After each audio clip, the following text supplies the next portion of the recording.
The perfect sunscreen would be completely invisible.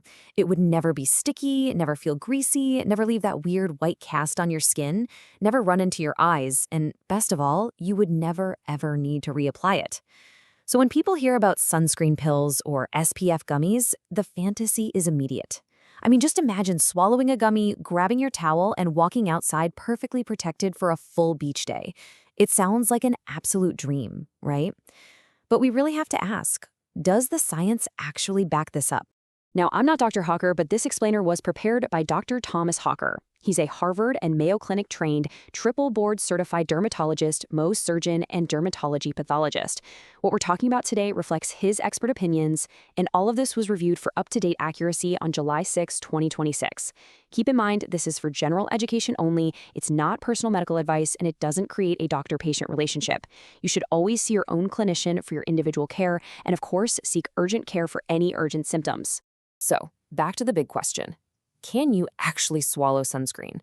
Look, it is completely understandable why we want this to be a real thing. Slathering on traditional lotions can be a huge, messy hassle. Imagine just tossing a little bottle of SPF gummies into your vacation bag instead of dealing with leaky tubes of lotion. That is exactly the dream these products are selling us. But what actually happens when that dream collides with clinical trials and hard medical evidence? Here is the tough love, the hard medical truth. Your skin does not care about marketing. No pill, no capsule, no gummy, antioxidant, or fern extract comes anywhere close to replacing your topical sunscreen. The evidence on this is absolutely crystal clear. While the idea of ingestible sun protection is a marketer's dream, swallowing a supplement is never going to give you the armor you actually need against ultraviolet radiation. So here is the undeniable medical framework we're going to unpack today. First, we'll look at the sunscreen pill dream, followed by an SPF reality check. Then we'll break down redness versus DNA damage, cover the nicotinamide exception, go over an urgent warning for smokers, and finally build out your real protection stack. All right, part one, the sunscreen pill dream. We see these ads absolutely everywhere. They heavily target teenagers and young adults on social media, promising effortless sun protection through things like plant pigments, vitamins, or fern extracts. The marketing myth says you can just swallow a gummy and get all-day, whole-body sun protection. But the medical reality? The whole concept of an oral SPF isn't even recognized by any regulatory body. Actually, the FDA has explicitly warned against marketing pills as sunscreen, pointing out that it puts people's health at risk by giving them a total false sense of security. There is literally no standardized testing for UV protection in a gummy. Which brings us to part two, the SPF reality check. Let's look at the actual clinical difference between swallowing a pill and applying a lotion. The best studied oral agent out there is a fern extract known as PLE. Now, it does increase your skin's resistance to sunburn by roughly 25 to 30%, which sounds kind of helpful, right? But when you translate that into practical terms, you get a theoretical SPF of about 1.3. A standard broad-spectrum sunscreen provides an SPF of 30 or 50, blocking 97 to 98% of burning UVB rays. To put that into perspective, just wearing a thin, white cotton t-shirt gives you an SPF of 5 to 7. So comparing a sun pill to sunscreen is literally like comparing a garden hose to a massive fire truck. You wouldn't try to fight a blazing house fire with a garden hose. Let's move to Chapter 3, redness versus DNA damage. This is the most critical and dangerous misunderstanding in this entire explainer. This is the part people miss, and it is absolutely vital to understand. Some oral agents, like that fern extract, act as anti-inflammatories. They might make your skin look about 25% less red after you've been out in the UV rays, but here is the massive catch. Less redness does not automatically mean less DNA damage. Think of it like a smoke alarm. Taking an anti-inflammatory sun pill is exactly like taking the batteries out of your smoke alarm while your house is on fire. Your skin might look a bit calmer cosmetically, so the alarm is off, but that invisible UV radiation is still causing cancer-causing DNA mutations right underneath the surface. And that leads directly to the sheer danger of false reassurance. If taking a gummy makes you feel protected and you don't immediately notice a sunburn, what do? Well, you skip the topical sunscreen. You stay out in the sun way longer. You ignore your protective hats. You ignore the shade.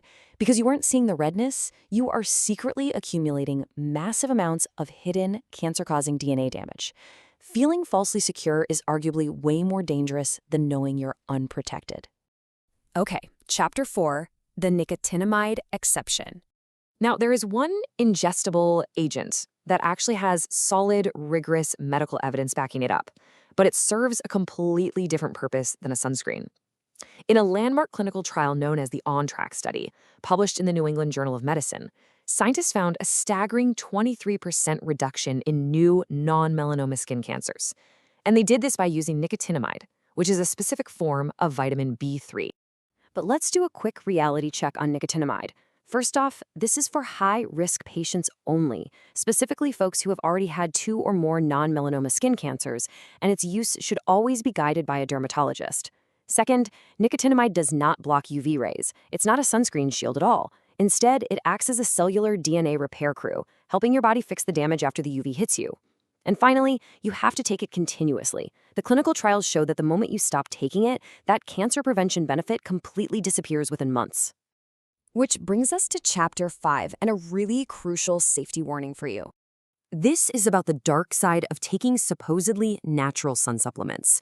In a really shocking twist, massive clinical trials found that taking high-dose beta-carotene actually increased lung cancer rates by up to 28%.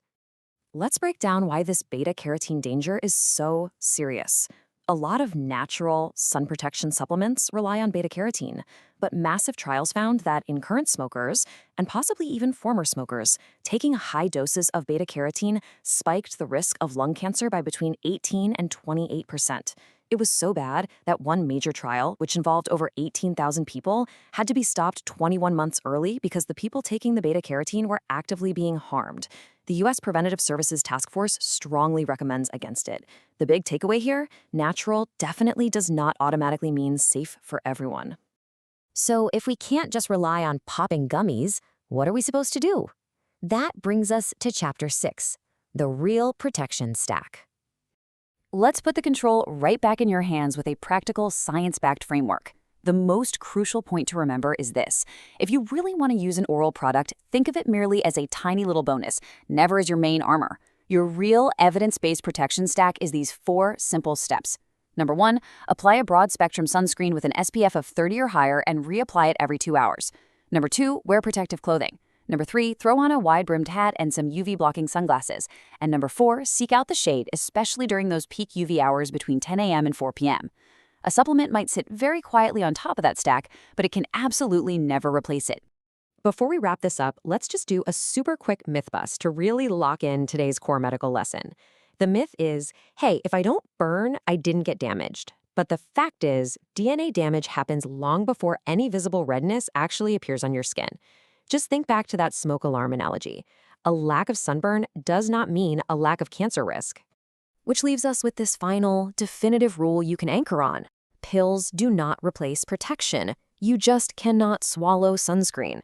Now, if you've had multiple skin cancers in the past, definitely ask your dermatologist if nicotinamide makes sense for your specific case. But for absolutely everyone else, spend your time and your money on the proven methods: sunscreen, hats, and shade. Protect your skin the right way, because your skin truly does not care about clever marketing.